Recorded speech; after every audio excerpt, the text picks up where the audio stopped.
See him play really physical, attack from the get-go.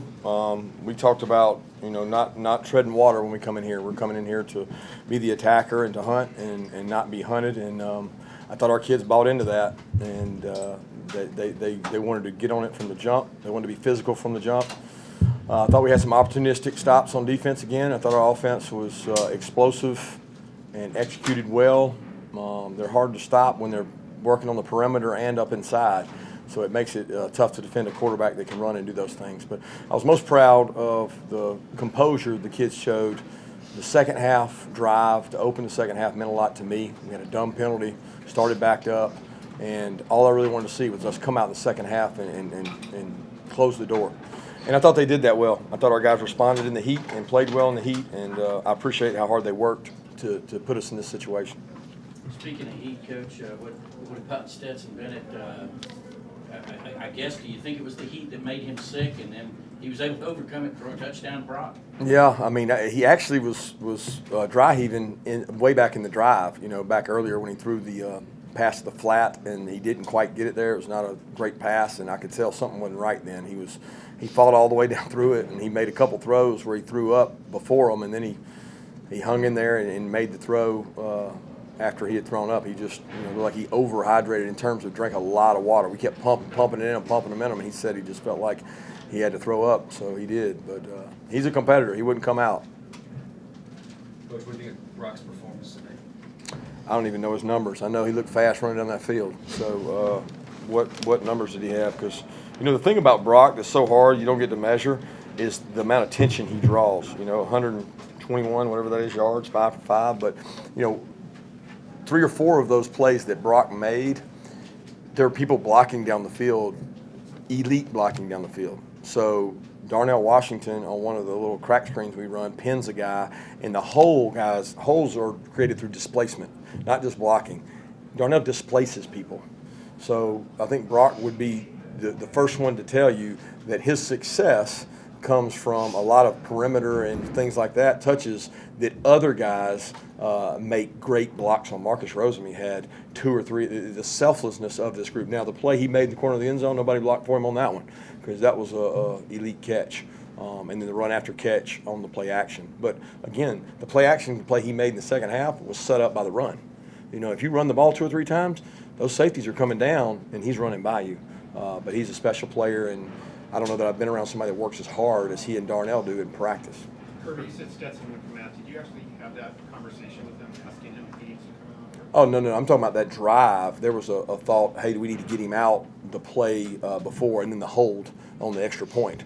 We were trying to get him out because we're going to put somebody else in the hold for the extra point, and he wouldn't come out there. He wanted to stay in and play. But even after the touchdown, oh, no, he was fine. He said he was fine. He's like, I'm back now. I'm good. He said he started coughing, and then he dry heaved, and then he threw up some. But he's a competitor. He wasn't coming out until we were up far enough that we wanted to take him out.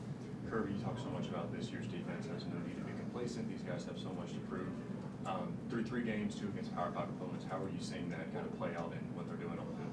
Well, they practice really hard. Like they don't. When you practice hard, you get better. So, I mean, our coaching staff, and we've got coaches on our staff now that came from other places, and I had one of them reach out to me and say, the amount of detail you put on your scout cards, the reps y'all do against the scout team are the hardest thing possible against every call. So when you get to the game, it usually makes it easier. If we can play offensive coordinator and script up the hardest plays, and I think Coach Schumann and that defensive staff, man, they work long, hard hours to make sure our guys see some of the toughest plays, and even then you don't get it all right, But it certainly helps having ways to affect the quarterback, good pass rushers, and it helps to play from ahead, which our defense has been able to do because we've scored on offense. Coach, how would you describe the game that Coach Plucking called today? Great. I mean, he was aggressive. He did a good job calling it. He puts together a good game plan. He'll tell you himself. He's got a great offensive staff. He's got guys that are in the room that have coached in the SEC, that understand the SEC. The addition of Searles, B-Mac, Bobo, I mean, those guys come up with game plan things. They know these teams. They know the personnel of these teams. So it really helps when you have a good game plan and you actually have people that can execute it because they have experience. I mean, it's hard to defend a quarterback that can check things, make throws, has weapons, and then he can run on top of it. So, I mean, we've got to keep getting better, and we got to execute at a high level. But the biggest thing for them and for our offense is not getting complacent. Kirby, I imagine you might find a laundry list of things to kind of work on in practice like you did after the Stanford game, but are you surprised the lack of the drop-off from last season's team to this season's after 3 games? Lacking of what? Lack of the drop-off in terms of the performances. In drop-off of the offense, defense, or everything? The whole team. Well, I mean, guys, I said all year, we have good football players. We have to go play well, and they have to buy into being selfless and helping each other. This team is way different than last year's team. You know, we don't have 15 draft picks that are going to get drafted next year. We don't. But we've got a bunch of guys that are tough, physical. They like practice. They buy into being around each other. They're connected. They like competing against each other. And the only way you get better during the season is on Monday, Tuesday, Wednesday. You know, it's hard to just go out there in the game and take 30 snaps. We get 60, 70 snaps of practice, each guy. So as long as they keep getting better and you guys don't fill their head up with too much stuff, we'll be all right. Coach Jamon Dumas-Johnson, a tackles leader, one of the new guys, replacing a Butkus Award winner. Can you talk about how far that young guy's come already? Yeah, he was doing it last year. You just didn't see him. I mean, we saw it every day in practice. We were like, man, this guy's going to be a good player. He did not play football his senior year in high school. He came here puffy, a little heavy, and we were like, man, this guy will strike you. He'll hit you. He's a SEC linebacker, and he's gotten better. He's still not where he needs to be. He still makes mistakes. We still make mistakes. But if they continue to work hard and buy into, you know, having a little composure, we gave up plays today and nobody backed down. We gave up the bomb on Kamari, boom, get a pick a couple plays later. Give up the fake punt, nobody panics, everybody's happy, they get to go out and play some more. Let's go. Let's get our snaps in and let's go stop them. And I think that's the way you have to approach it, is attack mode, not defense mechanism. What about that pick by Malachi and how that kind of helps that defensive play today? Interception by Malachi Stark. Yeah, what about it? No, just your He did a good job. The quarterback threw it right to him. He should pick it, right? I mean, he played the wheel route. He kept his eyes in the right spot, and he made a play, and he had a pretty good return too. He's a good athlete. What about your game plan for, obviously Spencer Rattler's a guy who really spin it, throw it deep and all that kind of stuff, and he did hit you. How do you feel like you guys obviously responded to defending him? Well, the shots they took, you know, there's some plays they made down the field. We got to get better at that. We got to be able to play out on the perimeter. I thought that Keeley had a couple plays. You know, they went one-on-one with him. He's got to be able to make those. But if you disrupt the quarterback's rhythm and you don't allow people to run the ball, which, you know, so far we've been hard to run the ball on, it makes people one-dimensional. You know, and we have to continue to do that. We're not, you know, we weren't completely healthy today. We had 3 or 4 guys beat up, banged up. A couple guys didn't practice during the week and tried to go in the game, but we got to get back full strength so we can be at our best. Kirby, what did you think of the defensive line's performance, particularly with Jalen limited on there? I thought they played hard. You know, they affected the passer, but we're not where we need to be. We have 2 young players who can help us. They can't help us until they go against our one offensive line about 1,000 more reps. And I can't get 1,000 reps in 2 weeks. So we have to get them ready faster because we don't have the depth there that we've had. They played really hard today, and we had to get Bill Norton in there for snaps, Bear, Christian Miller. We got to continue to grow those guys. What was Jalen dealing with? He's got a lower extremity injury.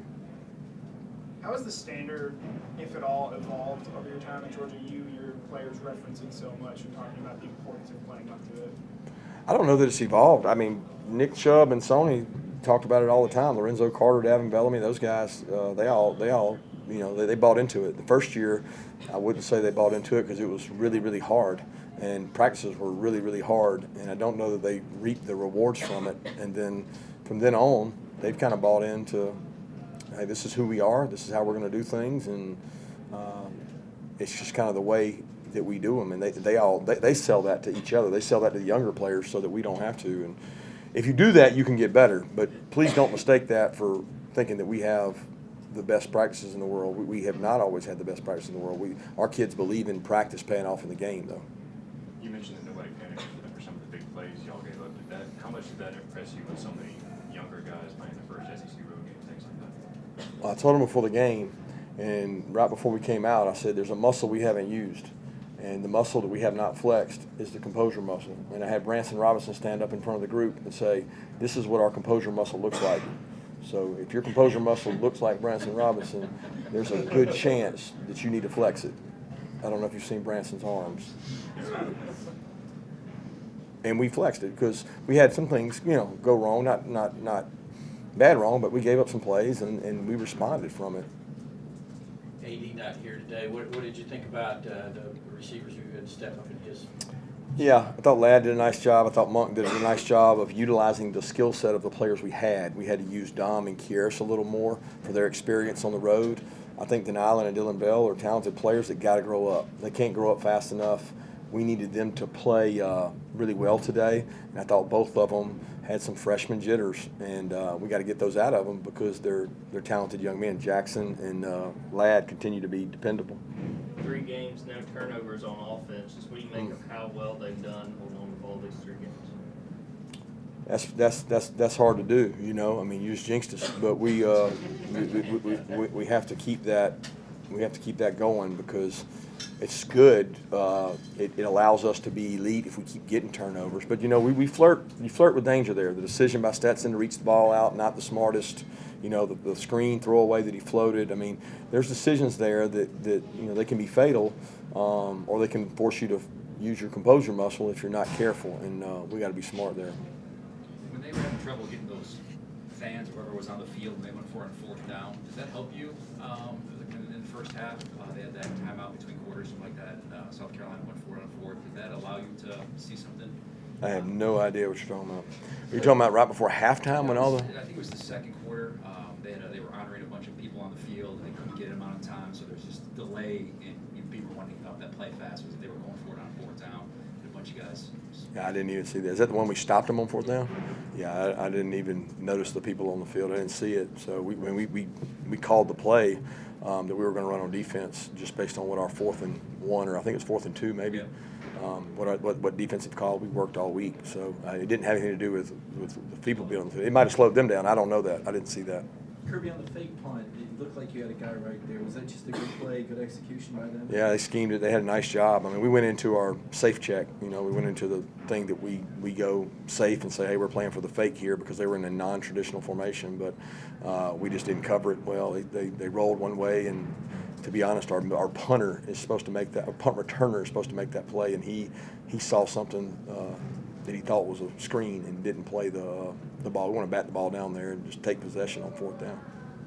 Does a championship, even though it's over months down the line, still help a program in terms of everybody seems to know what to do and know how? I don't know that the championship helps itself. I think the standard that was created last year and the legacy that was left, that was a really special group, and that still lingers around our building. Not the championship, but the fact of the way they practiced and the way they carried themselves. And there's a lot of kids that try to emulate those guys that are gone, and they're good kids to emulate. Take 2 more questions. Is Reek Gilbert okay? He did make the trip, I noticed. Yeah, all I can say is he didn't make the trip for personal reasons, and hoping he gets back with us. What'd you say to Shane after the game? Being friends and everything. Obviously, tough night for him.